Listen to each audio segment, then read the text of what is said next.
Hi, everyone. Thanks so much for joining us for our talk on the essential yet often elusive topic of sleep. I am Cindy Edgerly, and I'm here today with Molly Schneider. We are the co-founders of Well Together, a coaching and therapy practice dedicated to supporting your wellness. Before we begin each talk, we like to just start off with a short meditation because we find it really helpful to get centered and focused and just to help us really be present for what we're about to talk about.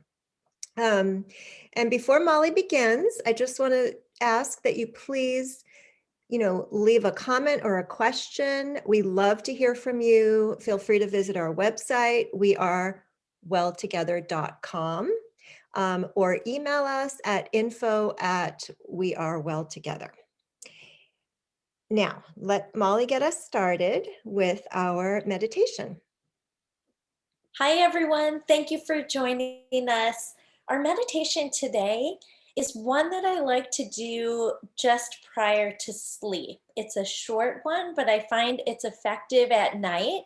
So hopefully I won't put all of you to sleep right now, but I do hope this is something that you can use at the end of the day to relax your body and mind and release all those thoughts that keep you awake at night, so that we can just help ourselves fall into a deep, peaceful sleep. So for this meditation, I like to breathe in for a count of 3 and breathe out for a count of 3. So before we start, if you can just get yourself into a comfortable position, leaving your hands gently on your lap or your palms up, put your feet on the ground.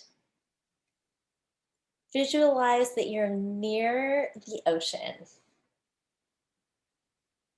And gently start breathing in for 3 through your nose and out for 3 through your mouth.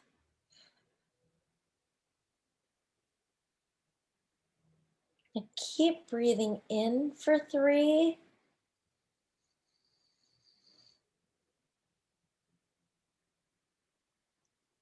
and out for 3. And as you're breathing in, bring all the calm in. And then when you breathe out, picture the wave going out and all of your thoughts from the day leaving you. So again, in with the calm, out with the clutter.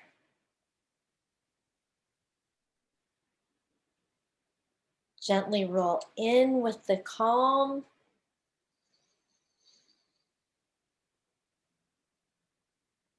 And out with the clutter.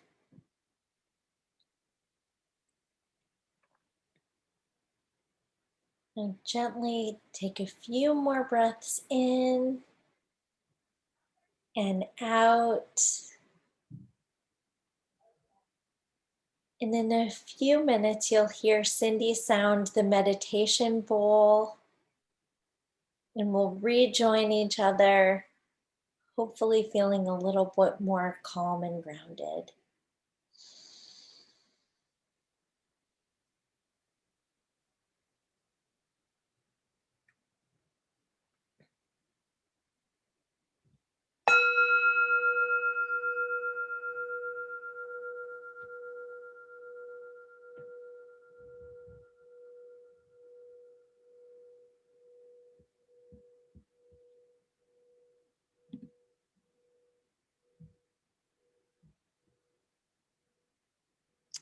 Thank you, Molly. I know I feel refreshed and focused, and I'm looking forward to using that tonight to go to sleep. Thank you. Okay, so as we begin, we will start with just the basics of sleep. Now, we know there are various types of sleep, sleeping disorders. There's insomnia, of course, sleep apnea, narcolepsy, restless leg syndrome. Snoring is even considered a sleep disorder. But for the purposes of our talk today, we'll be focusing on insomnia, which is the most common form of sleep disorder. And it's also the most easily addressed through behavioral modification methods. So we're focusing on that, and just wanted to start with some statistics for us. From the Centers for Disease Control, we know that most of us adults need between 7 and 9 hours of sleep each night. Unfortunately, only about 2/3 of us in this country, in the US, are actually getting that amount. And the American Sleep Association reports that adults in the age group of 40 to 59, actually 40% of those of us in that category report getting less than 7 hours of sleep per night. So that's almost half of people in the 40 to 59-year-old range that are not getting enough sleep. And also, what we tend to think and hope is that if we don't sleep well during the week, perhaps we can make up for it and get extra sleep on the weekend. And it's wonderful if you can, but just know that it doesn't actually work that way. You can't bank sleep. So what's lost is lost. And even if you have a sleep marathon on the weekend, it won't make up for the loss of sleep during the week. Oops, sorry, went the wrong way.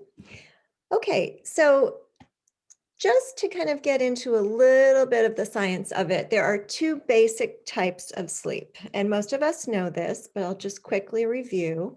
There's, of course, REM sleep, rapid eye movement, and there's non-REM sleep. Now, both are essential, and they each have different functions. So during REM sleep, our brain and our physiological activity are very similar to how they are when we're awake. REM sleep is necessary for optimal brain functioning, and it helps support memory and frontal lobe function. Non-REM sleep is a little more complicated. It has 3 stages, but without getting too technical about the various stages and the cycling of non-REM sleep, it's mostly important to know that the 3rd stage of non-REM occurs, which occurs during the first half of the night, is what provides us with the deep restorative sleep that we need to feel refreshed in the morning. Now, in case you're wondering, why should we prioritize sleep? Well, there are many reasons. According to a Harvard Medical School study, there's a clear connection between sleep deprivation and mental health. Chronic sleep problems are about 5 times more common in those suffering from mental disorders than they are in the general population. And depression in particular is most closely associated with sleep problems.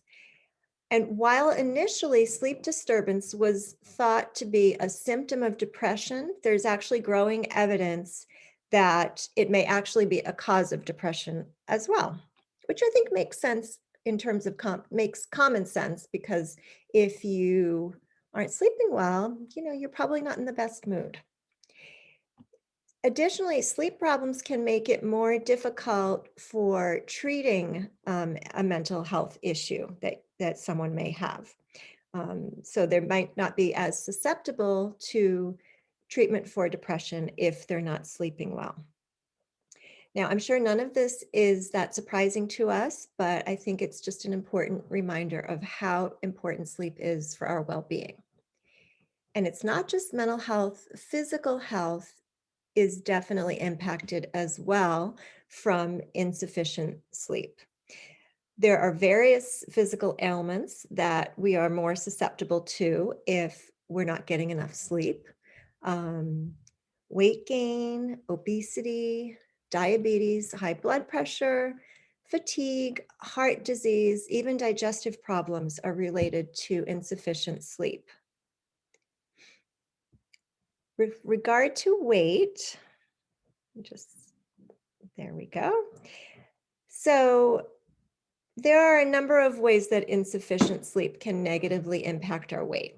As I mentioned earlier, lack of sleep, lack of REM sleep in particular, impacts our frontal lobe functioning. That's the part of the brain responsible for decision making and impulse control, which makes us more likely to not only choose foods higher in fat and carbs, but to consume them in larger quantities than we would have after a good night's rest. So if we're not getting a good night's sleep the next day, our impulse control and our decision making is impaired. So we don't make good food choices in general. And I don't know about you, but I've definitely found this to be true for myself. So another thing related to lack of sleep, and in particular to weight gain, um, is that our bodies increase the production of certain hormones and decrease other hormones, which all play a role in things like our appetite and our impulse control. So, ghrelin is the hormone that is responsible for letting us know when we're hungry and when we need to eat. And ghrelin production actually increases if we haven't had a good night's sleep. So we're going to feel hungrier. We're going to think we need to eat more than we actually do.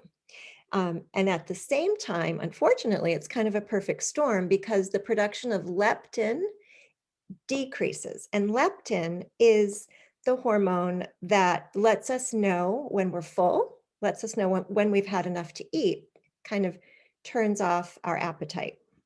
So those two working together create kind of the perfect storm for overeating, poor food choices, and weight gain. Now, cortisol and insulin sensitivity is also impacted. There was a study out of the University of Chicago in 2012, and they coined the term metabolic grogginess to describe the impact of inadequate sleep on our fat cells. What they found was that after just 4 consecutive nights of inadequate sleep, study subjects showed an increase in the production of cortisol, which you probably know is the stress hormone. And it also produced a reduction in insulin sensitivity, which is basically the ability of our fat cells to respond to insulin. And that's, of course, the hormone that regulates energy. Researchers concluded that fat cells need sleep in order to function properly, and that metabolic grogginess can lead to high blood pressure, diabetes, heart disease, compromised immune system, anxiety, depression, fatigue, digestive problems, and yes, weight gain. I just want to also say a little bit about exercise, since that's related as well. So as if all of that weren't enough with the impact on our hormones of a poor night's sleep, um, we also, of course, are generally lacking in energy after a poor night's sleep and much less likely to exercise than we would be if we slept well. So, of course, that contributes to weight gain and overall poor health. So, what can we do about it? We can take control of our sleep. There are a number of cognitive, behavioral, and environmental modifications we can make to help ourselves sleep better. You may find that you are already doing some of them, and some of them may sound appealing, while others not so much. And that's fine. You don't have to do all of them. And you may find other things that aren't on the list that help you. There's no one size fits all, but if you are having difficulty sleeping, these are definitely some methods I recommend trying and can really help. So the first is finding a sleep hygiene program. And you've probably heard of sleep hygiene, and it refers to a combination of behavioral and environmental modifications designed to promote healthy sleep patterns. So the specific components of a sleep hygiene program can vary, of course, from one individual to another, but these are some of the general practices of a good sleep hygiene routine. So the first is set a schedule. Now decide, what time you need to or want to wake up in the morning and basically count backwards 7 to 9 hours from there to determine your bedtime. Very important to be consistent. People who go to bed and wake up at the same time each day, even on the weekends, as tempting as that may be to try to sleep more on the weekends, you're actually better off having a consistent daily bed and sleep schedule. And prioritizing your sleep. Now, that sounds kind of obvious, but it means that things that you might think are healthy, like getting up extra early to exercise before work, even if it cuts into your sleep, you may think, well, that's something good I'm doing for myself. And of course, exercise is great and we all need it and it's important. But I will say, if you are cutting into your sleep time and not getting enough sleep so that you can exercise, it's just not worth it. It's not a good idea. You're kind of wasting any good effects you might be getting from exercising. It's getting canceled out because you're not getting enough sleep. So if you have to choose sleep. Ideally, you can do both. Okay. So, oops, sorry about that. Napping. Now, some of you may be lucky and able to nap during the day. I'm definitely not one of those people. I'm not a napper. But if you are, and I definitely think naps are great. Just, I will say, keep it short and keep your nap, do it earlier in the day, preferably prior to mid-afternoon, because a long late nap will interfere with your nighttime sleep, which is much more beneficial for your health. Next would be set a bedtime routine. So that's really like a pattern of activities that you do before going to bed. And, things like brushing your teeth, washing your face, maybe you take a shower, just those things that you do to get ready for bed. Those should be the same each night and preferably do them in the same order as well. That really gives your brain the signal that you're getting ready for sleep. And it really does help you fall asleep.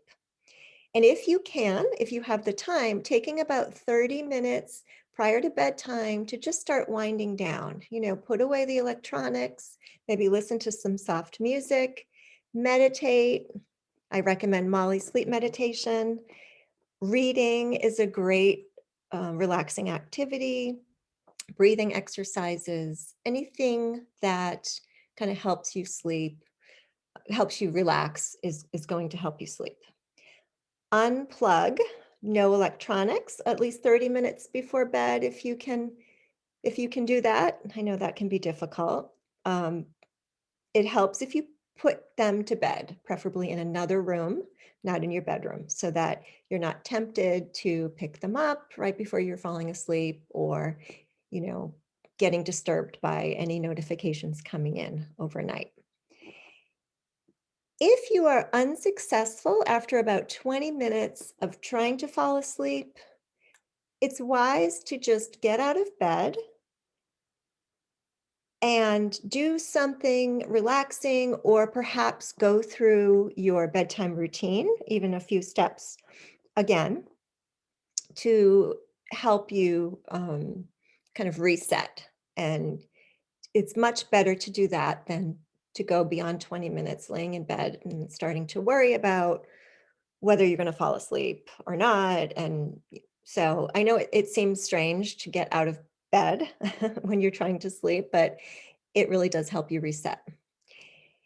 and creating a better environment. Now, this is kind of fun, and this is one of my favorites.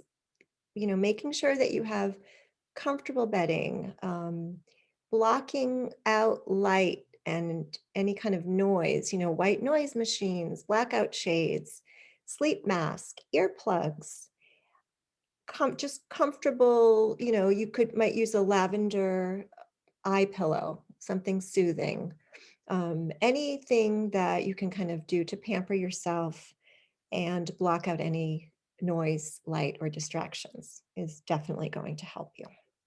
So those are things that we can do at night. And we also have daytime practices. Believe it or not, there are lots of things that we can and should do during the day to actually help promote a better night's sleep. And the first has to do with getting lots of sunlight. Now, those of us in Southern California are very fortunate because pretty much every day we can do this.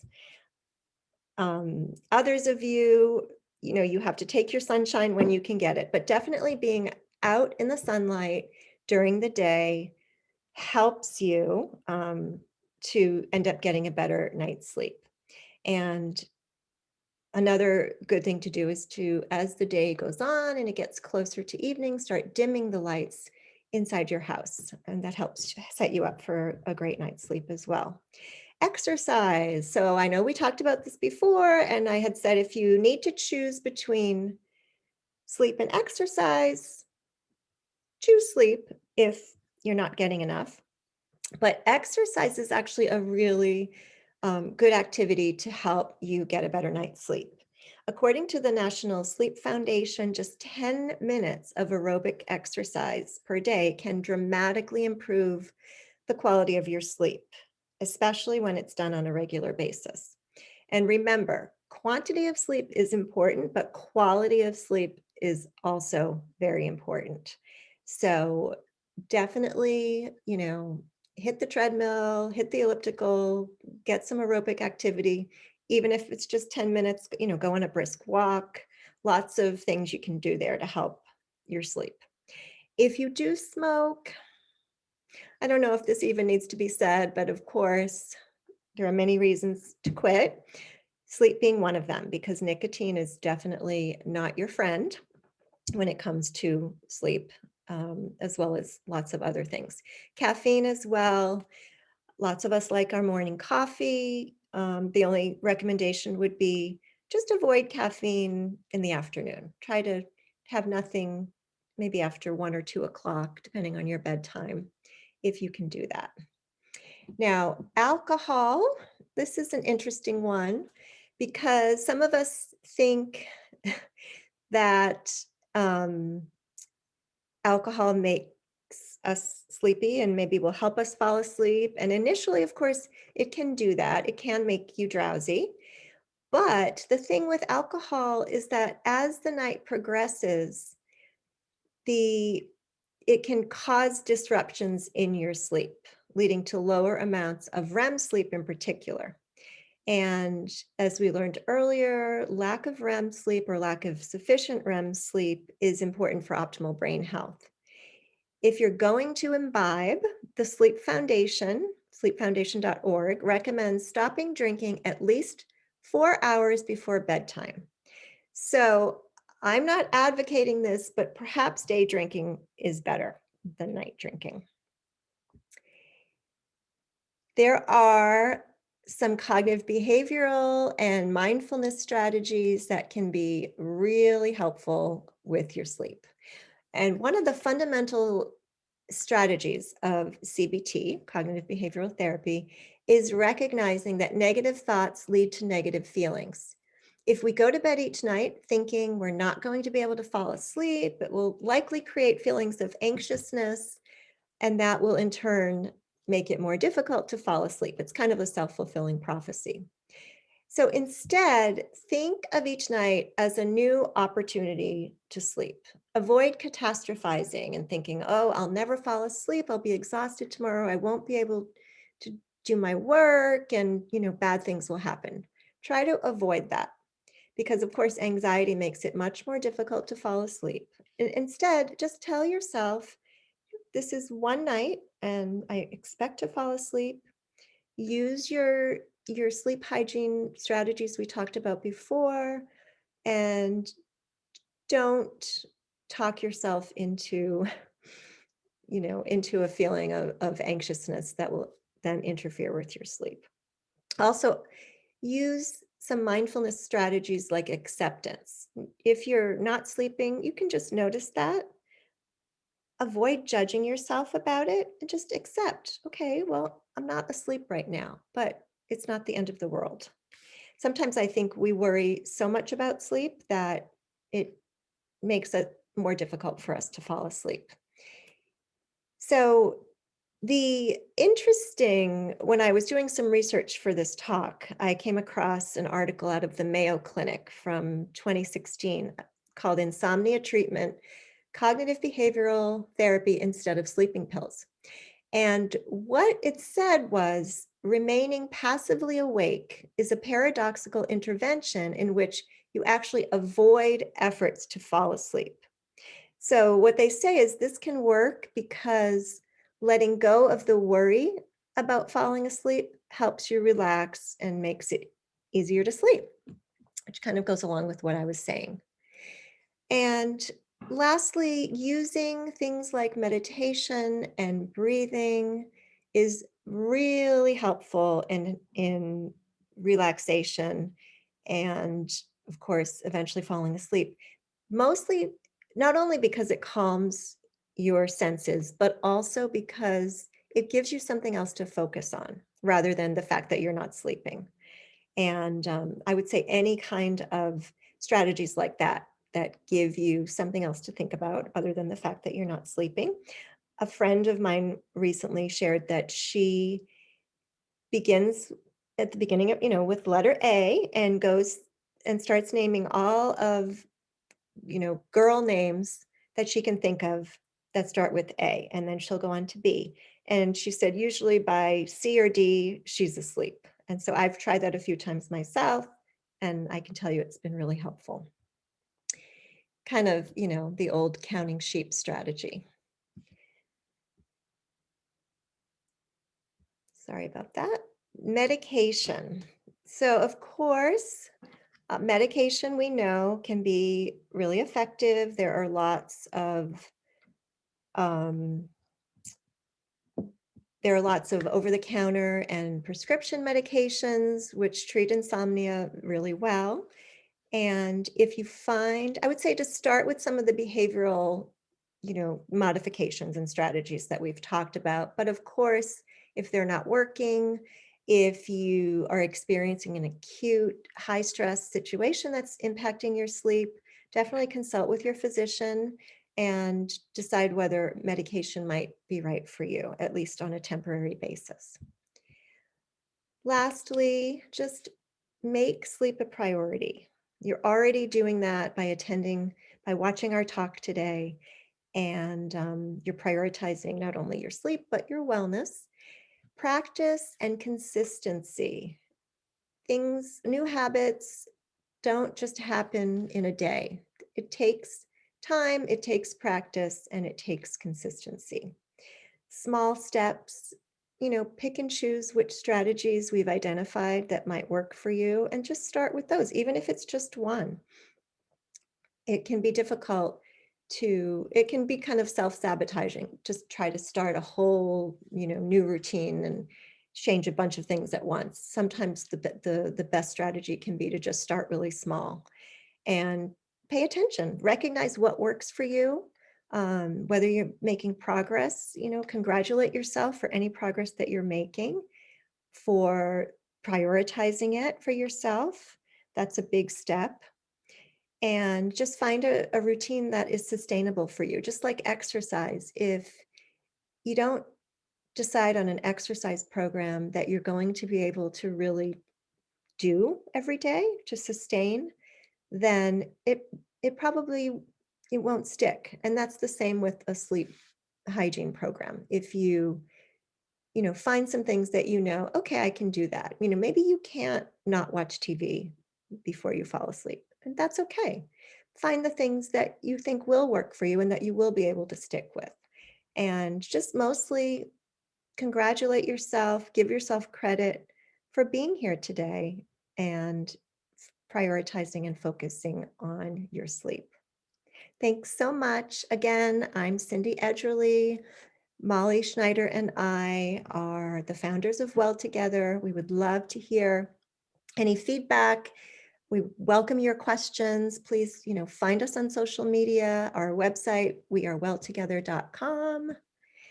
And we would love an email from you. There's our contact info. And again, thank you so much. Have a great day and have a good night's sleep.